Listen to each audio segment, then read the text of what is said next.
Teman-teman tahu nggak sih kalau pemimpin perempuan itu ternyata dihadapkan dengan berbagai ekspektasi nih ketika mereka bekerja, dan mereka perlu untuk memberikan usaha yang lebih ekstra untuk bisa membuktikan diri mereka itu sama dengan karyawan laki-laki.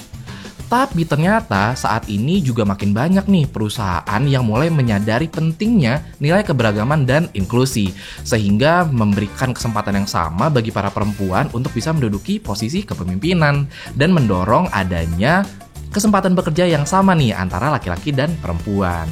Nah, saat ini memang kita ketahui ya bahwa partisipasi perempuan ataupun pemimpin perempuan di dunia kerja sudah meningkat. Namun rasanya tantangan-tantangan itu masih ada, seperti stereotip gender, perbedaan upah, bahkan paradigma-paradigma sosial yang beredar di masyarakat kita terkait pemimpin perempuan. Selamat datang di IFG Talk Podcast, sebuah podcast yang akan menjadi ruang belajar bagi para insan IFG dan pendengar publik yang selalu ingin lebih baik dari hari ini.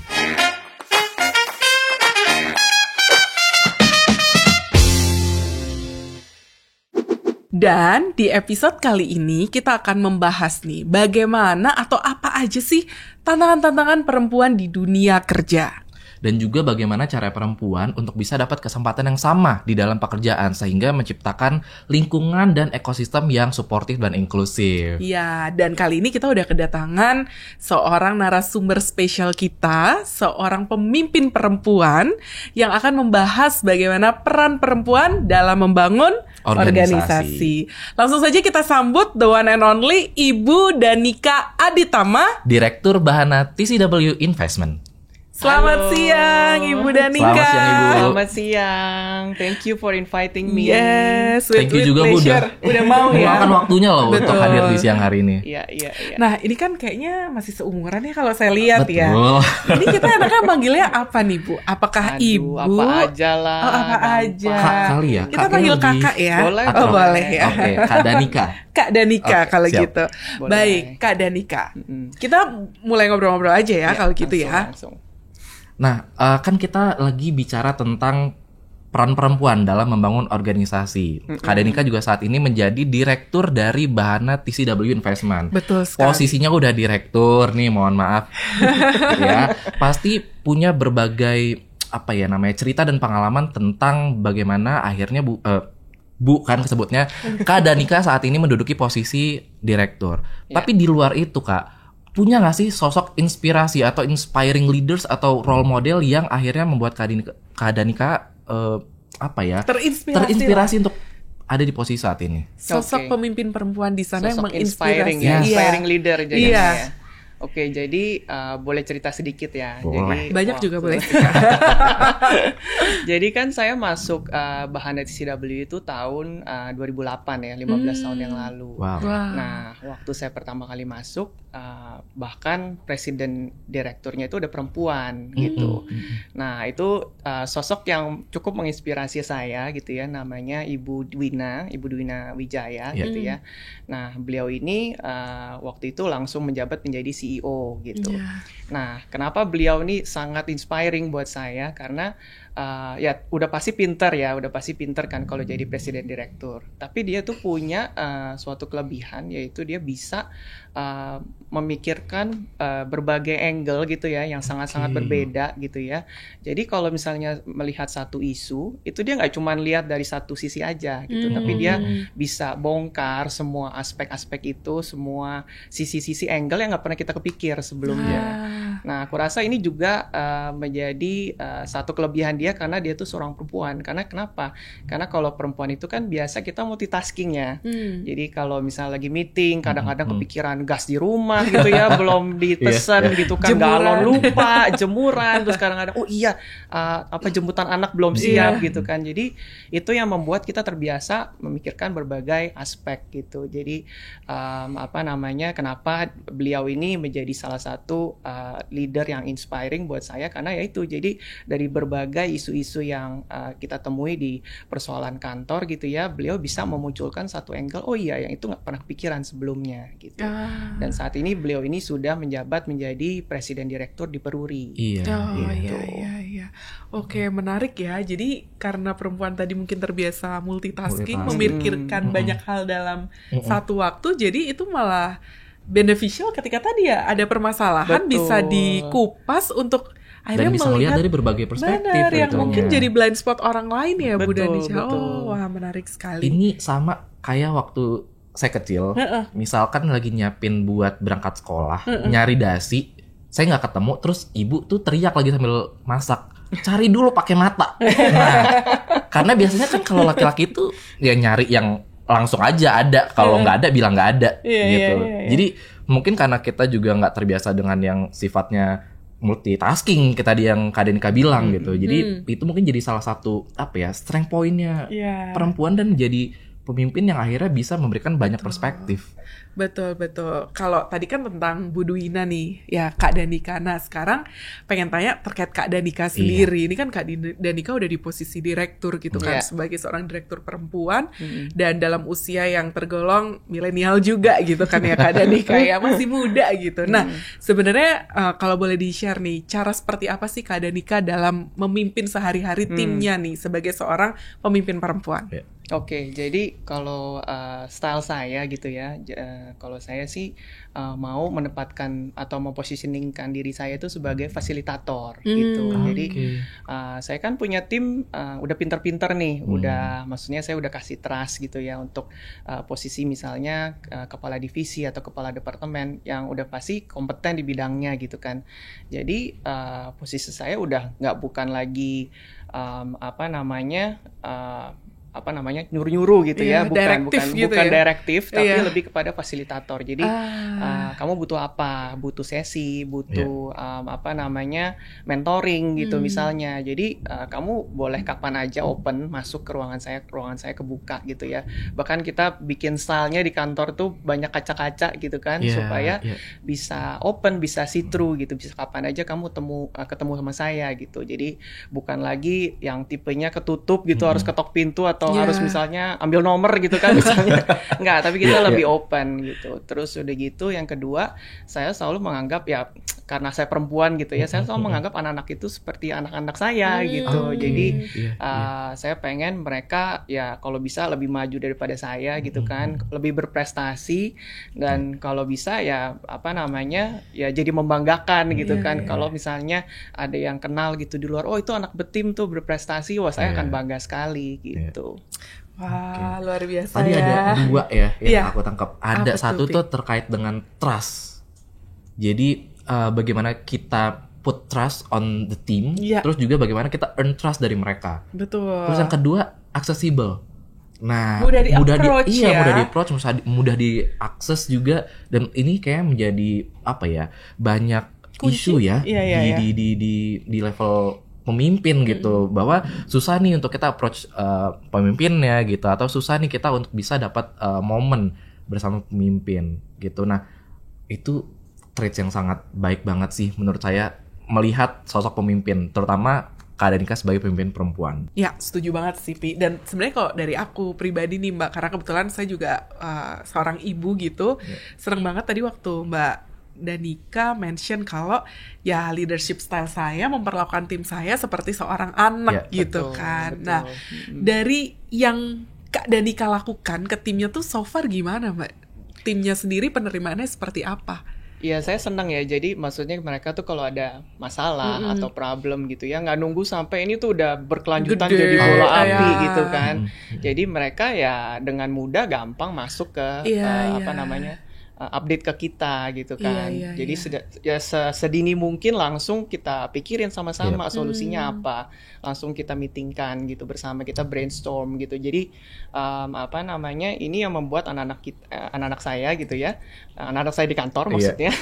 Jadi lebih open dan nggak cuman masalah gitu, tapi juga kalau misalnya kita lagi diskusi misalnya mau ada ide baru gitu atau ada produk baru. Nah, itu tuh mereka dengan berani gitu ya mengutarakan ide-ide atau kreativitasnya mereka gitu dan bebas gitu. Jadi nggak sungkan atau nggak takut gitu. Nah, sebenarnya kuncinya ini sih, nggak takut dan nggak sungkan. Iya. Kalau saya lihat sih Kak Danika berhasil menciptakan safe space kali ya. Iya. Buat orang. mereka Jadi juga kayak berani, ketika kan yes. biasanya orang kalau ada masalah, aduh takut gimana nih, ya? nanti gimana ya, Iya. dimarahin atau enggak gitu. Akhirnya tahan, nggak dikasih tahu. Udah deh gue beresin. Betul. Akhirnya tadi kalau kata Kak Danika menggulung kan. Mm-mm. Jadi apa? Jadi bola Jadi bola api api. gitu. Terus udah gede. Wah gimana Iya. nih? Tapi Iya. mereka kayak early warning gitu ya. Yes. Ada masalah, nggak sungkan. Ada ide baru, nggak sungkan dan kayak ya udah nggak takut buat bisa ngobrolin itu langsung ke Kak Danika. Wah Betul. keren banget sih. Tapi kan tadi yang works ya. Iya, iya. Gitu. Nah, kami tuh juga sempat research nih Kak. Jadi di luar sana, bukan di Betim ya Kak, di luar sana itu ternyata ada beberapa case nih dan Iya. rasanya menarik untuk bisa kita bahas. Ya, jadi Gitu. ada celotehan-celotehan netizen 62 nih di sosial media terkait pengalaman dia dengan bos wanita gitu yang oke. mungkin cukup ini ya, apa ya? Bikin trauma. Jatuhnya bikin trauma Sentimennya cukup gitu. negatif nih Karena kayaknya. di share di media sosial. Iya Gitu. benar. Oke, kita boleh bacain Boleh, kali ya boleh. Kak Danika. Kita baca bersama-sama. Nah, mungkin yang pertama gue baca nih ya. Gak semua memang seperti itu. Tapi ketua yayasanku cewek belum nikah juga masih gadis 60-an lah umurnya. Dan itu subhanallah. Sombongnya nauzubillah bre. Kata-katanya selalu nyakitin, selalu dengan gampangnya mau memberhentikan guru-guru dan kejadian juga di aku. Endingnya saya resign. Wow, ini sangat Lanjutin, romantis Pi. ya. Oke, lanjut. Gue juga pernah punya atasan cewek. Pas dia cuti ada problem, tapi hari itu kita udah solve nih dengan baik. Besoknya dia buat war room. Cuma untuk marah-marah beberapa jam. Kita sih diem aja. Ya udah solve juga problemnya, mau apa lagi. Kenapa sih bos cewek tuh ngerasa perlu banget marah-marah? Iya, oke. Ada lagi nih. Work punya bos cewek itu ternyata burn out banget. Selama ini selalu dapat atasan cowok dan fan-fan aja. Sekalinya dapat bos cewek beneran, kayak orang bego. Ini kayak lanjutannya nih. Punya bos cewek tua belum kawin tuh ribet banget ya Lord. No offense ya, tapi emang seribet itu. Micromanaging pula. Ada yang sama nggak sih guys? Oh, ada yang ngejawab nih, sama banget Der. Bos gue juga cewek, tapi dia udah kawin, over perfectionist, nggak mau banget kalau bawahannya lelet respon, bahkan di luar jam kerja. Wow. Gerasak gerusuk banget kalau ada sesuatu yang nggak sesuai kemauan dia, like please calm down a bit, madam. Oke, ini yang terakhir. Bukan mau ngerendahin wanita, tapi ini pas banget punya bos cewek yang kayak gitu, mood swingnya mau dibawa-bawa ke kerjaan.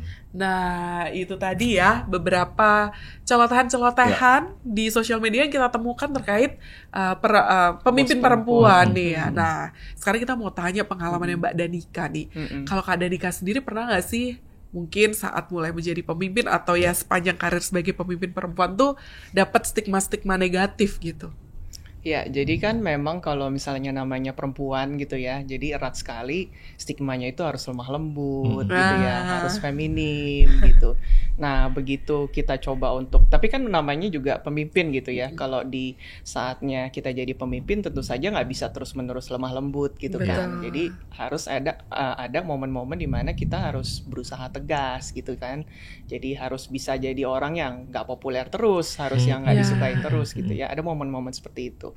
Nah, saat-saat waktu itu saya coba untuk menjadi orang yang tegas gitu ya, langsung ada stigma-stigma yang tadi itu. Wah, ini Oke. kok bos perempuan gini ya, kok jadi agresif gitu, atau jadi bossy banget Oh, gitu. iya, Jadi iya, ada stigma-stigma seperti itu. Padahal kan sebetulnya sih saya nggak mencoba menjadi maskulin atau Iya. demikian ya. Tapi kan ya memang ya namanya juga di dalam situasi-situasi tertentu ya kita memang harus membuat keputusan yang seolah-olah jadi tidak populer Iya. gitu Iya, kan. iya, iya. Nah, waktu itu akhirnya saya pikir ya mungkin saya harus break gitu ya, harus kasih jarak gitu ya. Jangan sampai kita terbawa emosi terus ya menjadi yang tadilah yang seperti di Cuitan tadi ya. cuitan-cuitan itu tadi gitu kan, terbawa emosi terus Iya. jadi marah-marah. Tapi yang penting kita jangan over proportion gitu. Jadi Oke. kalau misalnya kita udah, maksudnya memang yang kita katakan itu benar gitu ya, fakta, pasti toh yang nanti yang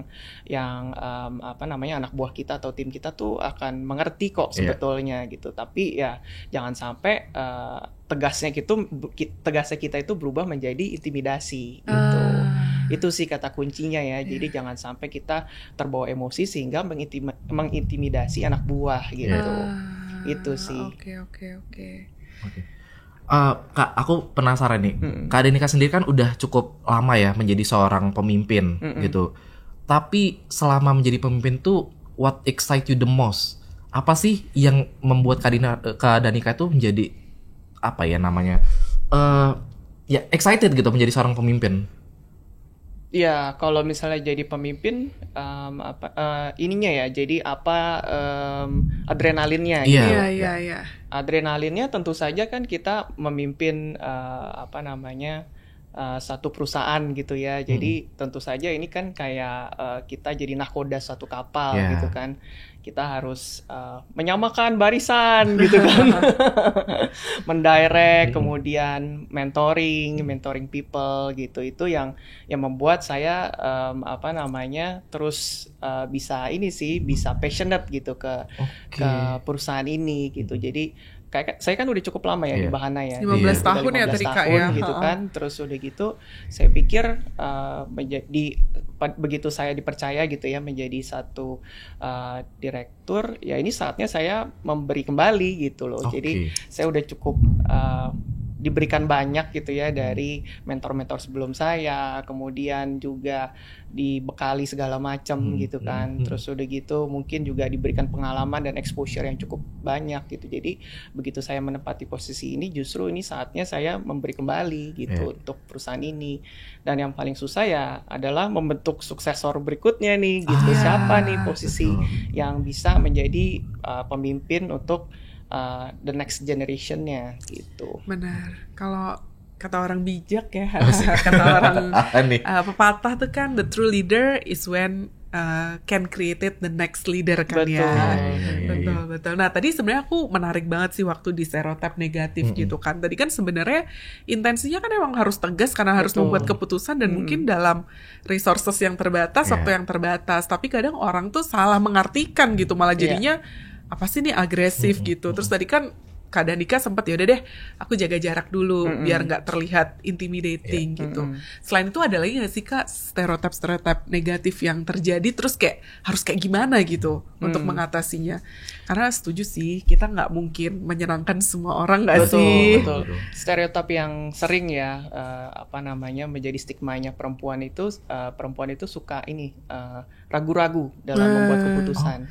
Karena mungkin pertimbangannya kita kan beda sama laki-laki ya. Kalau laki-laki kan mungkin cuma satu aspek aja gitu kan yang tadi yang dipikirkan, jadi mungkin lebih cepat gitu.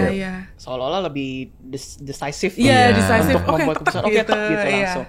Nah, tapi kalau perempuan kadang suka lebih delay tuh. Jadi ini dipikirin gitu kan. Yang tadi multi aspek itu tadi yang harus kita pikirkan untuk membuat sebuah keputusan. Jadi terkadang itu dipandangnya wah ini suka agak lama nih gitu. Padahal sih maksudnya bukan lama tapi supaya lebih matang aja. Kita udah benar-benar full gitu melihat semua aspek gitu. I can be relate nih sama Kenapa? Tolong coba di-spill. Benar-benar setuju ya. Ketika kita mau bikin keputusan biasanya kita menanya kanan kiri depan belakang tuh biar dapat holistic view aja gitu kan. Bukannya ragu-ragu tapi kita mau dapat yang lengkap. Jadi ketika memutuskan itu ya benar gitu. Iya. Interesting ya. I can be relate gitu. Bahkan mungkin di kehidupan personal kita sebagai seorang ibu untuk simple deh nentuin sekolah anak. Nah, itu paling itu keputusan yang paling susah. Iya kan? Ini kan anak aku baru mau masuk SD nih ya, Lutfi sama Kak Danica ya. Kok aku mikir ini baru masuk SD aja kok kayak gini ya. Gimana nanti kuliah, jurusan apa yang udah deket banget sama masa depan dia kan kayak wah, jadi emang ya I can be relate banget sih Kak Danica. Gimana kamu relate ya? Agak zone out ya. Gitu, tapi nggak apa-apa. Coba jump in. Oke. Nah, aku mungkin agak loncat sedikit nih. Soalnya tadi yang aku sangat kepatil kecantol itu adalah ketika ada ikan lele iya makanya. Kalau tadi aku bilang kepatil kecantol ya. Terkait leaders create leaders nih.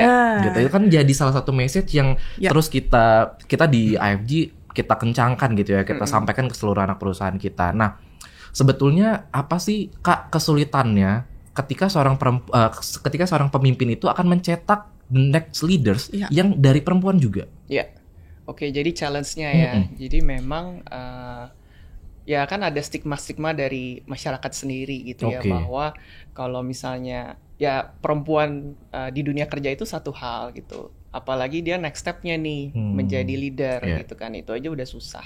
Kemudian yang kedua, tuntutan dari peran wanita itu sendiri, peran perempuan gitu kan, bahwa dia harus hebat dalam mengurus suami, hebat dalam mengurus dapur gitu, dalam mengurus anak juga. Bahkan gitu, ngurus kan. dirinya sendiri Dirinya sendiri harus tetap cantik gitu kan.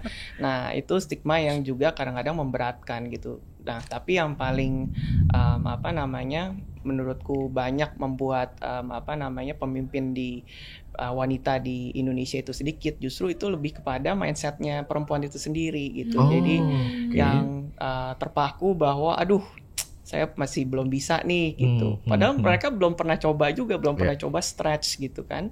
Jadi wanita-wanita atau perempuan di Indonesia tuh kebanyakan lebih quiet kan, lebih memendam lah ya, lebih pasif gitu. Jadi mereka menganggap ya udah kalau gitu saya kerja keras aja, atau nanti pemimpin saya atau bos saya di kantor itu bisa lihat lah. Padahal sebetulnya itu nggak cukup gitu. Jadi sebetulnya kalau mau jadi menyampaikan aspirasi itu ya harus diartikulasikan kepada si bosnya gitu. Saya mau seperti ini loh, rencana saya seperti ini, visi misi saya seperti ini. Nah itu kadang yang tidak dimiliki oleh perempuan-perempuan di Indonesia. Mereka merasa kalau misalnya kita menyuarakan gitu ya, dianggapnya saya tuh ambisius banget gitu. Padahal kan nothing wrong with ambisius kan. Setuju Nothing banget. wrong loh, asal kamu nggak menjatuhkan orang lain atau nggak menelikung gitu kan. Itu sebenarnya nggak ada masalah, nothing wrong with that gitu. Cuman ya sering dianggap kalau perempuan itu ya udahlah, kamu udah bagus, udah bisa kerja gitu kan, ya udah gitu, cukup aja dengan ini gitu. Ditambah lagi ya hurdle-hurdle itu tadi, peran-peran wanita di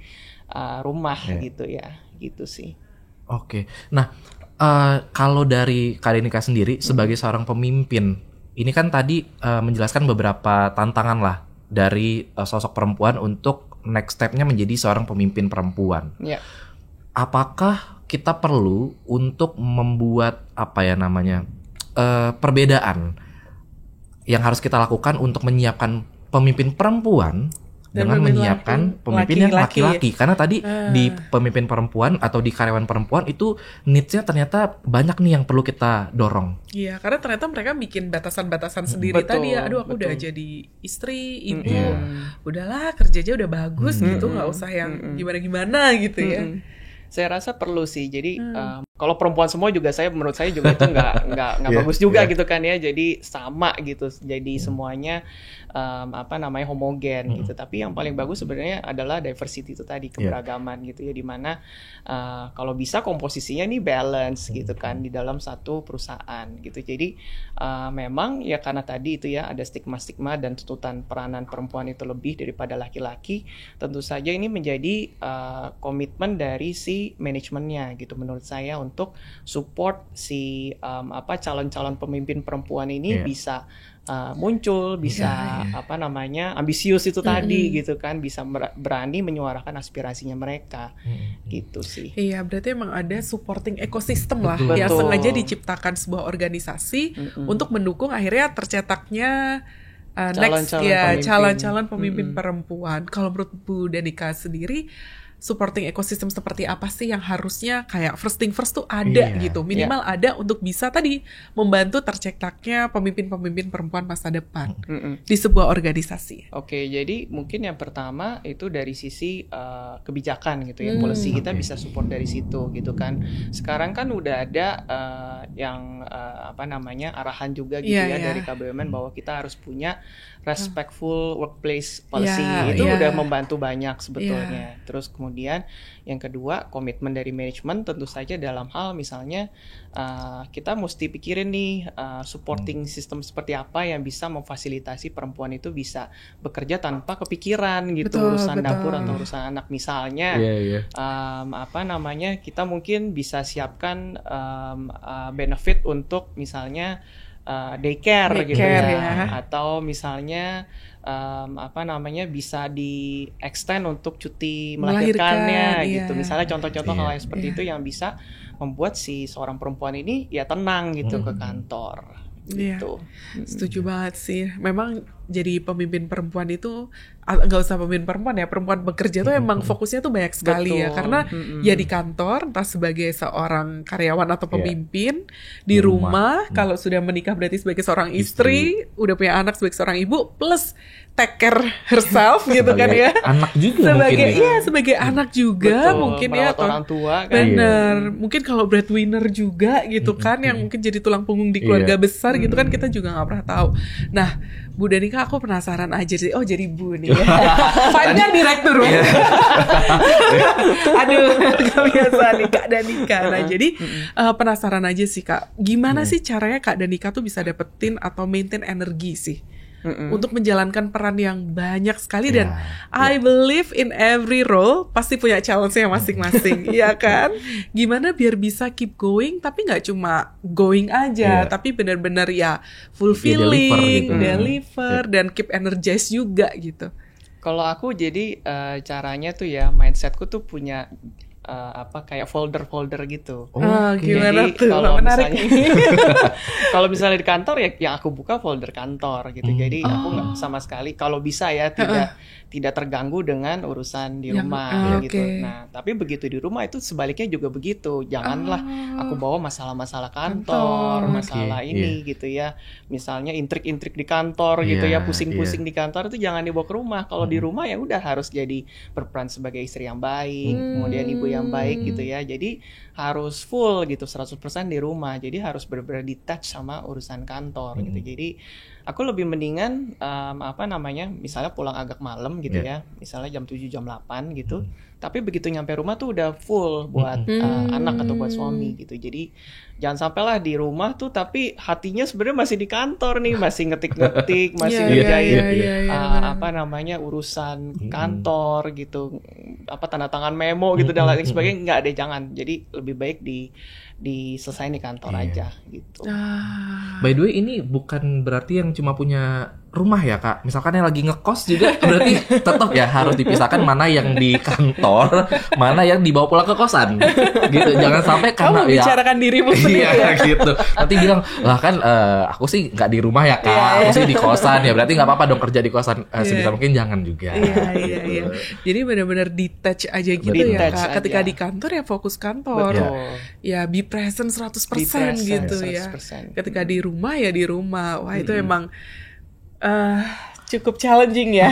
Tapi ya memang sih. Maksudnya kan kita selama ini Sama ngelihat harus gitu ya. ya namanya juga kerja ya udah kerja sebagaimana biasanya aja gitu. Tapi kadang kita tuh nggak melihat bahwa di sosok perempuan yang mereka pikirkan itu nggak cuma kerjanya aja gitu. Banyak perspektif lain yang juga mereka harus tetap pikirkan gitu ya. Tadi ngurusin anak, nyiapin bekal suami dan lain-lain. Nah itu yang mungkin kadang nggak semua orang tuh mau berpikir ke arah sana gitu. Jadi selalu menganggap bahwa ya namanya juga udah setara gender, laki-laki dan perempuan harus sama. Gitu. Padahal sebenarnya tetap ada loh batasan-batasan di mana kita juga perlu respect lebih gitu dengan peran sebagai perempuan. Masing-masing ya. Iya, benar banget. Dan dapetin energi buat keep bisa going di kantor sama di rumah tuh kalau Kak Danika gimana Kak? Oh, kalau aku banyak hobinya. Oh, boleh spill nih ya. Jadi aku tuh seneng pelihara binatang. Jadi di rumah tuh ada ikan, kemudian ada kelinci, kemudian ada, aku suka kadal-kadalan tuh ya namanya. Reptil. Jangan-jangan direktur Reptil Indonesia juga nih. Komunitas Reptil Indonesia enggak ya? Bukan. Namanya leopard gecko gitu. Jadi Jadi kalau misalnya lagi di rumah gitu kan, aku pagi-pagi bisa bisa healing sama mereka dan deket kan, jadinya begitu keluar kamar udah langsung bisa healing gitu. Tapi selain itu juga aku suka kalau misalnya weekend itu jalan-jalan ke yang deket-deket lah, misalnya ke Puncak, ke Bandung, ke Sentul gitu kan. Sekarang kan udah banyak, tapi yang pasti ganti suasana gitu, nggak cuman di ngeliatnya gedung terus gitu kan, atau ke mall kan ya gedung lagi gitu kan. Tapi kan ya yang deket-deket aja sebenarnya udah bisa ganti suasana loh gitu. Itu mood booster banget sih. Iya, itu menurut aku. penting nggak sih? Itu penting banget Iya. sih. Benar-benar Keep meluangkan going waktu, rodanya, ya, iya, betul, untuk meluangkan diri. waktu untuk diri kita. Iya, karena mau sebanyak apapun role yang kita pegang, kalau energi level kita selalu Ya, top, drain. Benar. bisa jalanin. Tapi Benar. kalau drain ya susah juga Susah. kan akhirnya. Oke. Aku lanjut sedikit Boleh, nih. Tadi boleh. terkait dengan respectful workplace policy. Policy. Ya. Ini kan sebenarnya nggak cuma buat perempuannya aja, Kak. Tapi juga sebisa mungkin laki-laki juga turut berpartisipasi. Betul. Betul. Sehingga membangun Polisinya lingkungan buat dan perempuan. ekosistem Iya, yang betul. juga support gitu. Nah, menurut Kak Denika sendiri, gimana sih atau apa sih sebenarnya yang perlu para laki-laki ini lakukan untuk ikut serta dalam mendukung terciptanya WRP yang RWP ya, bukan WRP. Kalau WRP itu susu ya. RWP, Respectful Workplace Policy Iya, di betul. IFG. Ya, jadi namanya juga respectful workplace policy kan. Jadi kan ya kata utamanya kan respect ya, Yeah. gitu. Jadi ya menurut saya sih peranan laki-laki di sini adalah respect Oke. rekan kerjanya gitu kan. Jadi respect ya dengan ya bukannya dengan mendewa-dewakan wanita Iya. juga ya, nggak kayak gitu juga sih sebetulnya. Tapi ya dalam hal respect ini berarti kan dia bisa kasih ruang, bisa respect, bisa menghormati pendapat teman kerjanya Oke, gitu. iya, Terus iya. udah gitu menghargai kalau misalnya si wanita ini punya ruang sendiri gitu dan lain sebagainya, yang support seperti itu sih yang sebetulnya yang diharapkan dari laki-laki dalam mendukung ini gitu. Oke. Kak, aku tuh ada cerita nih, ini lebih ke personal aja sih, masalah respect. Jadi aku tuh punya teman, dia juga karyawan juga, maksudnya dan setiap harinya dia berangkat ke kantor itu menggunakan ojek online. Oh, bukan gue berarti. Udah deg-degan ya nolak. Ini ngomongin gue nih kayaknya. Laki-laki, kok dia laki-laki, Oke. laki-laki setiap harinya berangkat ke kantor menggunakan ojek online. Oh, saya bukan juga. Lu sok-sok impersonate orang lain, padahal itu kisah dia sendiri, Mira. Ya, ini beneran teman. Jadi dia itu kalau pesen ojek online dan dapat driver itu perempuan, dia akan cancel. Oh ya? Karena Nah, aku tanya kenapa, alasannya apa? Dia bilang ya nggak nyaman, Nggak enak aja, nggak enak. Kalau diboncengin cewek saya gitu. harus ngeboncengin ibunya atau mbaknya gitu, drivernya. Aku bilang ya lu aja yang bawain motornya, Iya, mana iya, yang iya. nyetir gitu, si mbaknya dibonceng di belakang. Iya. Tapi dia bilang gini, lah itu mah namanya gue nyewa motor bukan nyewa ojol gitu. Ini manusia memang problematiknya ada gitu. Nah, sebenarnya yang seperti itu tuh gimana dalam pandangannya Kak Danika? Nggak apa-apa nggak sih gitu loh? Kalau menurut mereka, menurut dia gitu ya, yang dimaksud dengan respect itu adalah ya tidak menyulitkan mungkin ya dalam konteksnya itu ya gitu ya. Menurutku sih justru salah ya. Mohon maaf nih ya gitu. Jadi harusnya sih respect bukan seperti itu sih. Oke. Itu jadi dianggap yang justru malah peranan wanita harusnya nggak boleh jadi tukang ojek gitu kan, jadi ke arah sana gitu Oh, sebetulnya. iya, Jadi iya. menurut aku Iya. sih harusnya nggak apa-apa dia justru dengan dia memesan dan bisa diboncengin wanita gitu kan, dia justru respect loh. Dia respect wanita tuh sekarang udah bisa punya role seperti itu Iya. gitu. Bahkan dia jadi support gitu kan. Iya. Menurutku sih seperti itu iya, ya. karena kalau dia cancel kan berarti ngurangin rezeki juga. Ngurangin tuh. rezeki Iya sih. kan, Nah, benar-benar. driver ojolnya loh. Ngurangin rezeki nanti di rumahnya kasihan si Iya, mbaknya. betul. Panjang urusannya. Oke. Kalau tadi kan kita udah ngobrol-ngobrol dari sisi kitanya atau Kak Danikanya sebagai seorang pemimpin perempuan atau seorang perempuan gitu kan ya. Mindset apa yang harus dimiliki, perilaku seperti apa gitu kan. Nah, sekarang aku pengen tanya pendapat Kak Danika untuk orang di luar objeknya nih. Jadi orang eksternalnya nih. Kalau Iya. menurut Kak Danika, mindset seperti apa sih yang harus dimiliki orang-orang di luar sana untuk bisa ya tadi mendukung bagaimana ya peran perempuan sebagai pemimpin, lingkungan kerja yang inklusif dari orang-orang di luar si objek tadi ya. Ya, jadi mungkin kita bisa belajar ya dari culture betim nih yang diturunkan oleh Ibu Dwina juga gitu ya, sebagai tadi inspiring leader saya Iya, gitu kan iya. ya, bahwa dia itu menciptakan culture di mana betim ini sangat respect gitu sama karyawannya gitu kan ya. Jadi perorangan itu sangat diperhatikan gitu. Jadi setiap karyawan di Betim itu sangat dikenal oleh manajemen gitu. Ya untungnya sih karena kita orangnya baru sedikit ya, baru sekarang sekitar 70 orang gitu. Tapi itu menjadi pembicaraan atau diskusi yang kita bawa selalu ke Radir, ke rapat manajemen gitu, bahwa perusahaan itu sangat respect kepada perorangan atau manusianya di BTIM ini sendiri gitu. Jadi kemudian hal yang kedua adalah karena si Bu Duwina ini adalah seorang perempuan gitu ya. Jadi kan kita juga udah punya role model gitu kan, bahwa ya udah bisa loh seorang perempuan itu jadi CEO. Dan waktu itu kebetulan juga direktur bisnisnya juga perempuan, Ibu Umi gitu kan. Jadi direct supervisor saya pun perempuan gitu. Jadi saya sendiri juga terbiasa gitu. Memang sosok leader-leader itu di Betim itu banyak yang perempuan dan bisa loh gitu. Jadi begitu saya masuk nggak pernah ada stigma gitu ya, bahwa ada pembedaan loh laki-laki dan perempuan gitu. Dan itu yang jadi dinormalize sama semua karyawan gitu. Jadi setiap kali kita ada meeting atau diskusi itu udah nggak ada lagi saya perempuan kamu laki-laki, itu nggak ada gitu. Jadi udah kita mengalir seperti biasa aja gitu, bahwa ya perempuan-perempuannya ya harus setara, sejajar sama laki-laki. Kita boleh mengutarakan pendapat, kita boleh bersuara, kita boleh punya beda pendapat dari laki-laki dan lain sebagainya, tapi nggak pernah ada masalah gender ini gitu. Nggak pernah di highlight lah bahwa ini kamu perempuan, kamu harusnya diem aja gitu misalnya. Nggak kayak gitu. Jadi ya kita udah dibiasain punya aspirasi, harus bisa mengartikulasikan apa yang menjadi ide-ide kita atau misalnya pendapat kita gitu sih. Iya, kuncinya tadi kayaknya respect each other tadi ya. Betul. Tadi kalau Kak Danika mention sih, satu sama lain di Betim itu emang benar-benar ya udah respect each other aja gitu. Dan respect menjadi strong culture ya berarti ya di perusahaan.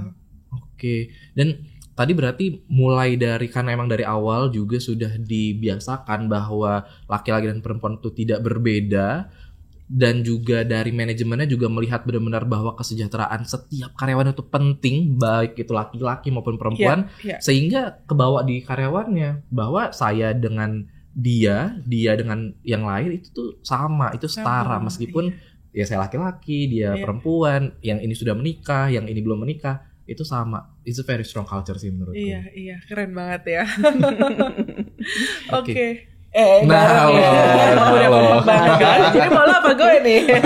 Oke, karena dari tadi Mbak Nola, boleh aku nggak? Aku pengen dapat spotlight juga. Tolong kamera ke sana ya. Oke, nah tapi Kak Danika gini, mungkin membentuk mindset itu kan gampang-gampang sulit gitu ya. Dan apalagi di zaman sekarang gitu ya, di mana semua kesempatan buat semua orang tuh terbuka sama lebarnya gitu. Pernah nggak sih ada case, atau mungkin nggak harus di Betim gitu ya, karena aku yakin di Betim nggak ada nih yang kayak gini, dimana sesama perempuan justru saling sikut-sikutan untuk dapat spotlight yang sama besarnya gitu. Bukan saling mendukung. Iya, bukannya woman support woman, justru saling apa nih namanya? Itu happen sih di society kita kayaknya ya. Gitu. Ya kalau aku lihat baca-baca society kita komen. Itu bukan di MC ya? Bukan di luar maksudnya. Di Indonesia gitu ya pasti ya, lewat membaca sosial media ya gitu. Jadi kayak banyak kritik-kritik kok ini bukan woman support woman gitu, malah woman ya hitting each other gitu. In danger sesama. Betul. Gitu. Kalau aku lihat itu sih masalah insecurity ya. Jadi si yang sikut-sikutan ya, baik woman itu woman ataupun man itu woman gitu kan, itu basicnya itu biasanya insecurity gitu. Jadi si orang yang mengikut ini biasanya dia nggak percaya sama kompetensinya dia sendiri gitu, sampai akhirnya melakukan ya istilahnya menghalalkan segala cara itulah gitu. Jadi misalnya dengan cara-cara yang misalnya dia bisa tikung dari belakang, backstep gitu kan, terus atau berkata-kata yang tidak bagus gitu kan, menjelek-jelekan atau menjatuhkan itu dengan cara-cara yang harusnya kan bisa dengan kompetensi gitu kan. Kalau misalnya fair-fair aja kan tentu bisa diadu gitu kan kompetensinya, tapi karena si orang ini mungkin insecure, jadi dia ya coba dengan backstep atau menjegal itu tadi gitu. Berarti menurut aku kalau ada kondisi kayak gitu tuh misal nih kita di batch di tadi ya kurang disupport oleh sesama, ya kita jangan ngelakuin hal yang sama gitu. Kalau enggak berarti kita sama-sama insecure dong gitu. We have something gitu. Kalau kata ini ada lagi nih kata patah nih, kayak hari ini filsuf banget ya, karena filosofi banget ya hari ini. Kalau kata orang gini, when people go low, we still go up. Gitu. Oh nice. Jadi ketika orang ya melakukan cara-cara yang low, ya kita harus tetap go up aja sih. Oke. Nah, aku nih? Aku ngelanjutin sedikit nih. Tentang balik lagi ini masalah kita menyiapkan pemimpin masa depan gitu kan. Kita dalam temanya membangun organisasi itu kan nggak dibangun dalam satu malam gitu, in years gitu, butuh banyak banget effort. Nah, dalam membangun pemimpin masa depan versinya Kak Danica, mungkin ini bisa jadi tips and trick bagi para karyawan Betim nextnya gitu ya. Sebenarnya kualitas seperti apa yang Bu Danica cari dari pemimpin perempuan nextnya? Oke, jadi kalau yang saya cari ya dari suatu leader ya itu tadi ya, mungkin saya udah keep repeating gitu dari awal bahwa dia harus bisa articulate gitu ya. Jadi harus menjadi pemimpin yang asertif gitu. Karena itu tadi, maksudnya kalau perempuan-perempuan di Indonesia tuh sebenarnya nggak kalah pinter loh gitu. Kalau misalnya kita lihat gitu ya, yang sekarang yang banyak juara kelas gitu ya atau yang berprestasi itu malah kebanyakan perempuan loh. Karena ya umumnya mereka lebih tekun, lebih rajin gitu kan, lebih mungkin bisa fokus, bisa perhatiin guru di kelas gitu. Jadi sebetulnya secara ranking atau misalnya prestasinya mereka nggak kalah dari laki-laki. Cuman itu tadi, begitu udah masuk ke dunia kerja mereka cenderung lebih pasif gitu. Jadi nggak bisa menyuarakan aspirasinya. Mereka nganggap kalau misalnya kerja keras aja itu cukup dengan diperlihatkan gitu kan. Nanti juga bos saya ngerti kok saya mau apa. Padahal kan nggak kayak gitu. Kan kalau itu tipikal cewek banget gitu kan. Suami saya harus tahu nih saya mau apa gitu kan. Saya mau makan apa. Itu padahal kan ya namanya bosnya atau bahkan misalnya bos wanita juga mana tahu gitu kan dia isi kepalanya apa gitu. Jadi harus bisa menyuarakan aspirasi gitu. Kayak waktu dulu saya ya biarin aja deh, bodo amat gitu dibilang ambisius, tapi saya harus kasih tahu ke direct supervisor saya bahwa ini loh visi saya nih, tahun segini saya mau seperti ini, tahun ini saya mau seperti ini gitu. Jadi itu mungkin kualitas yang kurang gitu ya dari perempuan-perempuan di Indonesia. Oke, berarti tadi dari yang sudah disampaikan oleh Kak Danica, aku ada kesimpulan nih bahwa untuk menjadi atau berpartisipasi menjadi next leader karyawan kan tuh. Menjadi next leader terutama bagi para perempuan itu ada 3A. Pertama, ada A, aspirasi. Kita harus punya aspirasi kita dong, kita ke depannya mau ngapain. Kemudian artikulasi. Kita harus bisa menyampaikan atau menyuarakan sebenarnya keinginan kita tuh apa. Jangan sampai kita aku pengen jadi direktur someday, tapi kita nggak nyampein itu ke atasan kita, aspirasi kita. Ya kan yang tahu cuma diri kita sendiri. Gitu, dan doa-doa kita panjatkan kepada Tuhan gitu. Dan ketiga, dalam menyampaikan tadi aspirasi dan juga mengartikulasikan aspirasi kita itu harus asertif, artinya kita juga harus clear gitu apa ini yang adalah kita inginkan. Gitu. 3A menarik. Jadi ya memang nggak bisa berharap orang tahu begitu saja ya. Betul. Tiba-tiba tahu kita mau kemana, mau apa dan memfasilitasi kayaknya. Mohon maaf nih ya kan, kita our leader. Iya betul, dan bukan cenayang juga leader kita. Oke, dan tadi rasanya hal-hal tadi tuh yang menurut Kak Danica adalah yang menjadi challenge untuk ya perempuan bekerja saat ini gitu. Nah, Kak Danica sebenarnya gak kerasa kita udah nyampe penghujung acara nih, cepet banget ya gitu. Kayak lagi nge-MC. Bukan ya. Namun tuh kan jadi MC gue. Ya tapi kita pengen nih Kak Danica memberikan wejangan nih atau pesan-pesan atau kata-kata mutiara kepada perempuan-perempuan Indonesia di luar sana nih. Gimana sih kalau mereka tetap ingin thrive, pursue dream and career-nya di tengah segala tantangan yang ada dan punya mindset yang sebenarnya tidak membatasi kemampuan mereka sendiri gitu. Silakan Kak Danica. Jadi untuk perempuan-perempuan dan calon leader Indonesia gitu ya, baik dari IFG ataupun di luar IFG, pesan saya jangan takut gitu ya, jangan takut, kita punya cita-cita yang tinggi gitu. Jadi jangan sampai kita membatasi diri kita dengan tadi peran-peran kita di rumah, kemudian stigma-stigma masyarakat. Jangan takut gitu. Kita nggak pernah tahu sampai kita coba stretch gitu ya. Bandwidth kita tuh sebenarnya besar loh teman-teman gitu ya. Jadi selama ini maksudnya saya sendiri juga pernah gitu ya mengalami itu.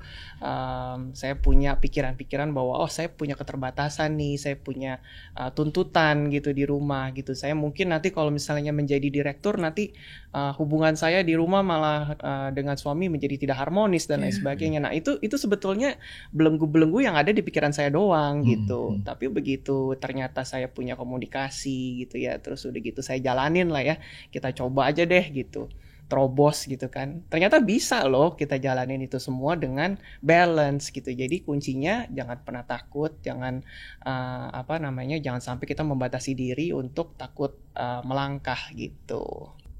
Thank you banget Kak Danica, waktunya, kesempatannya untuk ngobrol-ngobrol, sharing-sharingnya. Daging semua ya. Bener, wah iya itu dari tadi ada yang kepikiran isinya apa? Isinya daging. Iya. Pistol kayaknya. Bukan. Thank you banget, dan semoga nanti kita bertemu lagi ya di lain kesempatan. Tentu. Mungkin bisa di coffee shop juga ya Kak Danica ya.